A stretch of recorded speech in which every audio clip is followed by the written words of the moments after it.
American school children are taught that slaves in Confederate states were freed when Abraham Lincoln issued the Emancipation Proclamation on September 22, 1862. While true, the reality of actually freeing those slaves was far more complicated.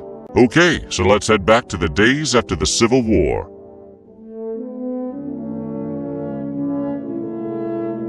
You would think that once freed, the slaves would get off the plantations as fast as humanly possible.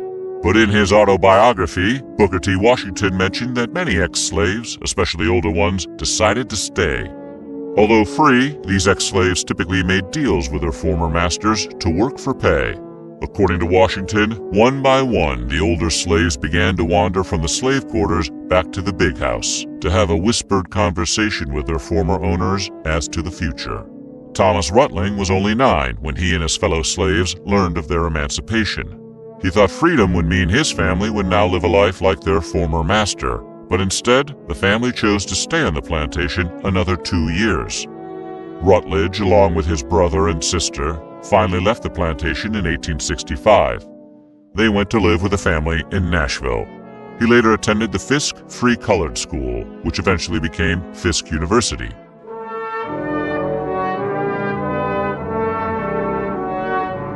In her 1909 book, Memories of Childhood Slavery Days, ex-slave Annie L. Burton wrote of her own experiences with emancipation.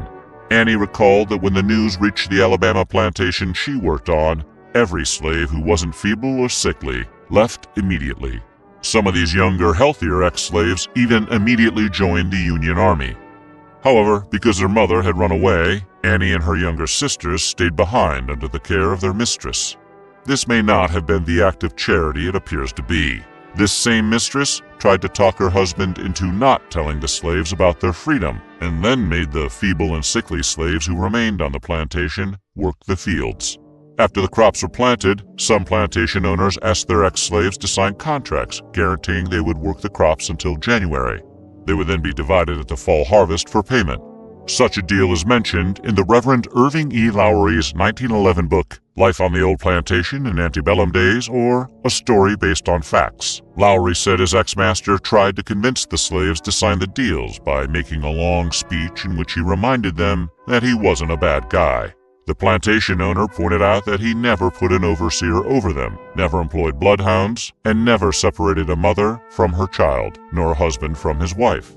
He also told them that they were welcome to stay on his plantation as long as they'd like, and that any mistreatment they had experienced off the plantation was their own fault and not his.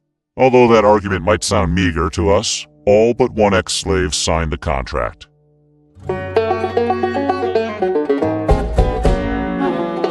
Charles Hayes owned a plantation 16 miles north of Louisville, Kentucky. Like many slave owners, Hayes at first chose not to tell his slaves about emancipation at all. However, after a few days, he relented out of fear of being arrested. According to ex-slave Harry Smith in his 1891 book, 50 Years of Slavery in the United States of America, Hayes broke the news by saying, "I am about to tell you something I never expected to be obliged to tell you in my life. It is this: one and all, women, men, and children, belonging to me, you are free to go where you please." Smith also noted that at the same time, Hayes was cursing Lincoln's name and exclaiming that if Lincoln were there, he'd kill him for taking his slaves away. However, after Hayes cooled down, he gave the entire plantation access to his whiskey stash and threw what sounds like a pretty decent party. It was described as a great jubilee in which the ex-master and all the ex-slaves got drunk together. Smith recalls that everyone was cheering Abraham Lincoln, but Hayes was way too drunk to notice. By nightfall, the revelers had broken into song and dance and kept it up until morning.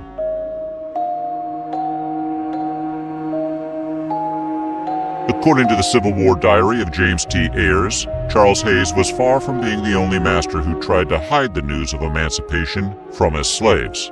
Ayers was a Union recruiter who went into the South to enlist newly freed men into the Union Army.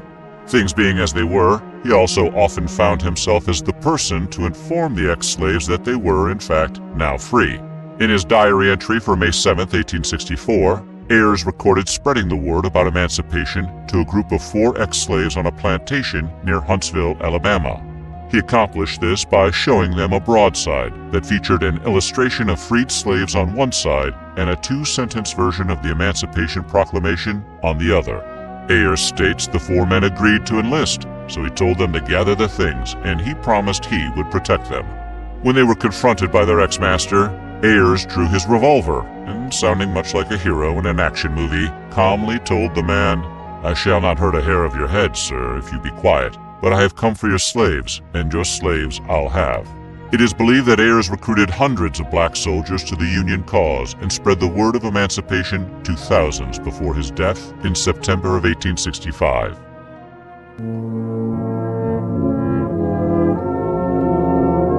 According to his 1901 autobiography, Up from Slavery, the first day of freedom at the Virginia plantation where Booker T. Washington was born started with a simple, solemn meeting.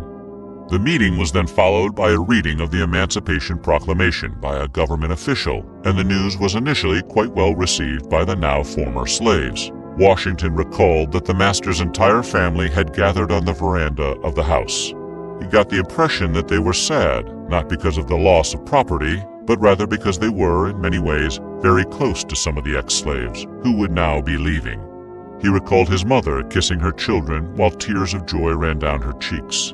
According to Washington, for some minutes there was great rejoicing and thanksgiving and wild scenes of ecstasy, but there was no feeling of bitterness. In fact, there was pity among the slaves for our former owners. Once the initial joy passed, however, many of the ex-slaves began to feel anxiety over what freedom would really mean.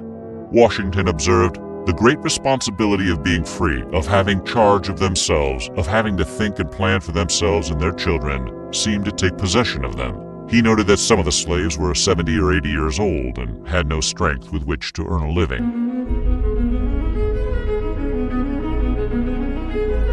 According to 1908's generously titled Memoirs of Samuel Spotswood Clement relating interesting experiences in days of slavery and freedom, Clement's ex-master, Tasswood Ward, informed him and the other slaves on Ward's plantation of their freedom by reading to them from the newspaper. Spotswood recalled that when Mr. and Mrs. Ward came out of the house, he was holding a newspaper and she was crying.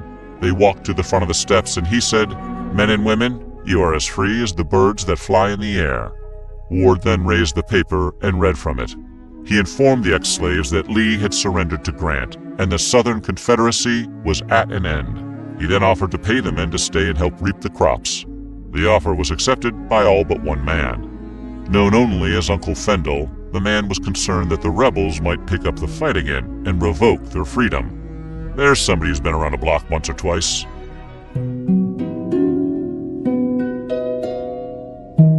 Thomas Almond Ashby was 17 years old when he watched his father inform the family slaves on their Front Royal, Virginia plantation that they were all now free. In his 1914 memoir, The Valley Campaigns, Ashby recalled that his father told the ex-slaves that he had no further control over them, and that in the future he would pay them for their services based on wage rates established by the community. He told them that if they wished to stay in his employ, they could do so as long as they desired, but that if any of them wished to seek out a new home, he wouldn't try to stop them from making a change. The elder Ashby further assured the now freed people that he had nothing but a friendly desire to see them do well and be happy. He also warned them of the altered conditions that freedom would bring, and he urged them to cultivate habits of thrift and industry. He believed hard work would make them useful citizens and earn them self-respect, which is some pretty ironic advice coming from a slave owner.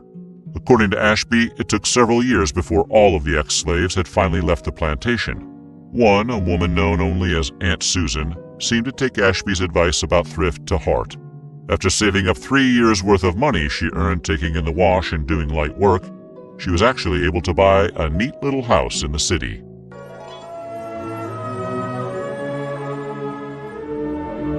Juneteenth, also known as Emancipation Day or Freedom Day, is an official holiday in the state of Texas and an unofficial American holiday that commemorates June 19, 1865.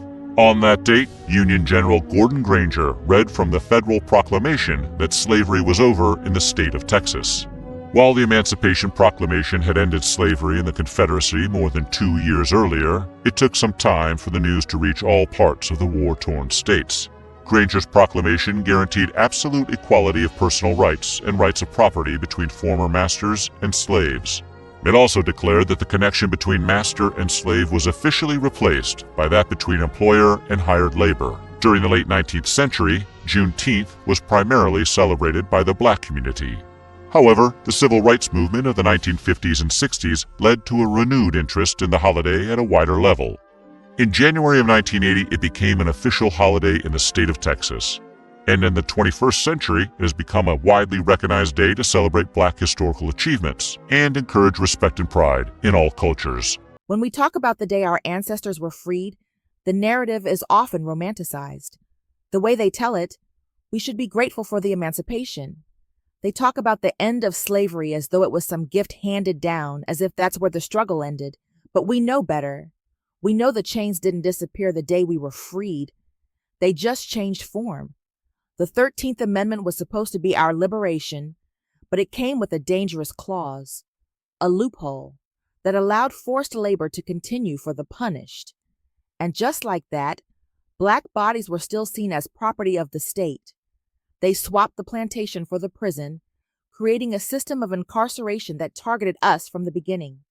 We were criminalized, not because we were criminals, but because we were black and free. Freedom scared them because it meant they couldn't control us. So they built a system to keep control, to make sure we could never truly rise. What they don't teach you in schools is that the freed slaves weren't given anything to rebuild their lives. No land, no reparations, no real opportunities. Imagine stepping into a world where everything is against you. The economy, the laws, the very people around you. Our ancestors had nothing but their hands and their will. They tried to build something from the ashes, and yet the country continued to work against them. Sharecropping came next, a system that was supposed to offer some path to independence, but it was just another way to keep us indebted and tied to the same land we had once toiled on as slaves. Then came Jim Crow. They told us we were free, but they made laws to keep us segregated. They wanted to make sure we understood freedom didn't mean equality. Separate, but equal. That was a lie. The schools they built for our children weren't equal. The neighborhoods they pushed us into weren't equal. The opportunities weren't equal. All of it was built to keep us in our place. And the violence. They lynched us in broad daylight, burned our homes, terrorized our communities. This wasn't just about hate. It was about sending a message. You might be free, but you are still beneath us. The so-called freedom came with a price. They would never let us be free without a fight. And yet, despite all of it, we fought. We resisted. We survived. We built communities, churches, businesses. We created culture that thrived even in the face of oppression. We carved out spaces where we could hold our heads up high. But understand this, the fight didn't end with emancipation, and it didn't end with the civil rights movement. It continues. The oppression we feel today is the legacy of a system built on our backs, and it's still here. The police brutality, the mass incarceration, the disparities in health, education, and wealth, they're all part of what started on that so-called Day of Freedom. So what actually happened when slaves were freed? We were released into a world that wasn't ready to see us as human. We were freed into a system designed to keep us down. But they underestimated us. They thought we'd be broken, that we wouldn't survive. And here we are, still standing, still fighting. It's time to recognize that while they tell us we're free, true freedom has yet to be realized. We still carry the weight of that history, but we also carry the strength of our ancestors. They couldn't break us then, and they can't break us now. But we have to keep pushing. We have to demand more than the scraps they throw us. We have to build our own tables, set our own terms, and fight for a freedom that is real. We owe it to those who came before us. We owe it to ourselves, and we owe it to the generations coming after us. This is what actually happened. And it's not over yet.